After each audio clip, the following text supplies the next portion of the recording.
So we have e4 e5 d4 centre game हम take कर लेंगे, क्वीन टेक करेगी। हम प्ले करते हैं knight f6 hitting on this pawn. अभी तो क्या है, क्वीन डिफेंड कर रही है, बट इसको हम पुश करके इस पॉन पे हमला करने वालेंगे, दैट्स इट। अब हमारा ओपोनेंट सोचता है कि इस नाइट को पहले ही पिन कर दो, so we have bishop to this g5 pin this knight to the queen. हमें लगता है कि ठीक है, हम कर देंगे बिशप e7। अब देखो, तुम मानो या ना मानो, डेटाबेस ली चेस का डेटाबेस के हिसाब से e5 is the most played move. 21,000 लोग खेलते हैं इसका, सो वी हैव e5। अब इस फंडर को लगता है कि वो इस नाइट में प्रेशर क्रिएट कर सकते हैं, है ना, और वैसे भी नाइट इस पॉन को हमला कर रहा है तो पॉन आगे बढ़ा हो ताकि ज्यादा स्कोर कंट्रोल कर सके, ऐसा कुछ उनको दिमाग में होता होगा। लेकिन वो ये भूल जाते हैं कि we have knight c6 hitting on this queen, क्योंकि अगर इस पॉइंट पे क्वीन जाती है एट दिस c3 तो भाई हम लोग कर सकते हैं पिन इस क्वीन को, जिसमें क्वीन को टेक करना पड़ेगा, वे रिकैप्चर।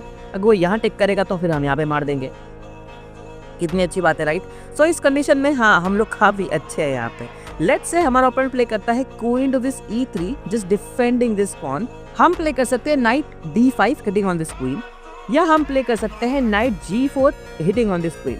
आई प्रीफर नाइट g4 क्योंकि फिर तुम्हारे पास ये d5 को पुश करने का एक ऑप्शन रहेगा, इसलिए ना bishop takes, queen takes, and फिर ये जो क्वीन है वो और पीछे आती है इसको कंटिन्यूसली डिफेंड करने के लिए, but you could capture this pawn, कोई दिक्कत नहीं है। लेट्स से अगर क्वीन ऊपर जाती है तो तुम लोग क्या कर सकते हो, सिंपली प्ले करो यहाँ पे d5 hitting on this queen, because अगर यहाँ पे n परसेंट आता है तो just capture this queen and perfectly fine.